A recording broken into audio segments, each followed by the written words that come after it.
अस्सलामुअलैकुम वरहमतुल्लाहि वबरकातुहू। प्यारे नाज़रीन, उम्मीद आप सब खैरियत से होंगे। अल्लाह ताला आप सबको खुश रखे, अपनी हिफाजत में रखे। देखिए, नमाज में आऊज़ु बिल्लाहि मिनश शैतानिर रजीम और बिस्मिल्लाहिर रहमानिर रहीम कब पढ़ना चाहिए और कब नहीं पढ़ना चाहिए, कई लोग ये सवाल हमसे पूछ चुके हैं और ये नमाज का एक बहुत अहम और ज़रूरी मसला है। हर मुसलमान को ये मसला मालूम होना चाहिए। तो आज की इस वीडियो में हम आपको ये मसला बिल्कुल बारीकी से समझाने की कोशिश करेंगे। वीडियो एंड तक ज़रूर देखें और चैनल को सब्सक्राइब ज़रूर कर लें।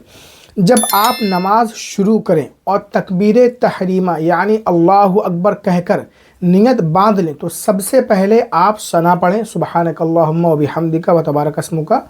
उसके बाद एक बार आऊज़ु बिल्लाहि मिनश शैतानिर रजीम पढ़ेंगे।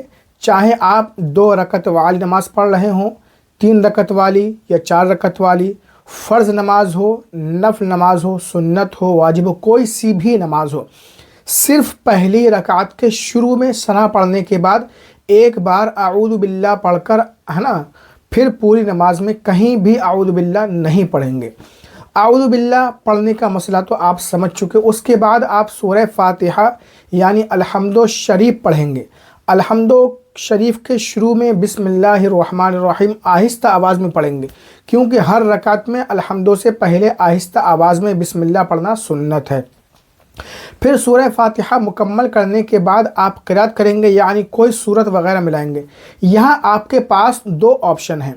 अलहम्दो के बाद या तो आप किसी सूरत के बीच से पढ़ें, जैसे या अय्युहल्लज़ीना आमनुस्तईनु बिस्सब्रि वस्सलाह लक़द जाअकुम रसूलुम मिन अनफुसिकुम, या फिर किसी सूरत को पढ़ें, यानी पूरी एक सूरत पढ़ें। जैसे 30वें पारे में छोटी छोटी सूरतें हैं, अलम तरा कैफ़ फ़अल रब्बुका बिअस्हाबिल फ़ील लिईलाफ़ि क़ुरैश इन्ना अअतैनाकल कौसर, सूरह काफ़िरून, क़ुल हुवल्लाहु अहद वगैरह। और आम तौर से लोग अलहम्दो के बाद यही सूरतें पढ़ा करते हैं और इन सूरतों के शुरू में बिस्मिल्लाहिर रहमानिर रहीम लिखी भी होती है। अगर आप अलहम्दो पढ़ने के बाद शुरू से कोई सूरत पढ़ें, मसलन अलहम्दो के बाद अलम तरा, लिईलाफ या सूरह काफिरून वगैरह पढ़ें, तो आपको सूरत से पहले बिस्मिल्लाहिर रहमानिर रहीम पढ़ना ये मुस्तहब है और इमाम आज़म अबू हनीफ़ा रहमतुल्लाह अलैह के नज़दीक ये बेहतर है। चाहे वो 2 रकात वाली नमाज हो, 3 रकत वाली हो, 4 रकत वाली हो, नफ़ल नमाज हो, सुन्नत हो, फ़र्ज़ हो, वाजिब हो, अदा हो या क़ज़ा नमाज, हर रकात में अलहम्दो के बाद सूरत शुरू करने से पहले बिस्मिल्लाहिर रहमानिर रहीम पढ़ना मुस्तहब है।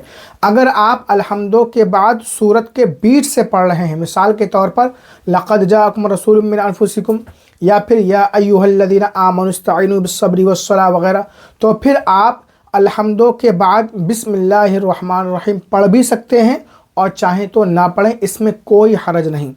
आऊज़ु बिल्लाह और बिस्मिल्लाह पढ़ने का ये जो मसला हमने बयान किया है, ये इमाम और मुनफरिद यानी अकेले नमाज पढ़ने वाले के लिए है। अगर आप मुक्तदी हैं यानी किसी इमाम के पीछे नमाज पढ़ रहे हैं, तो आप नमाज के शुरू में तकबीर तहरीमा के बाद सिर्फ सना पढ़ें।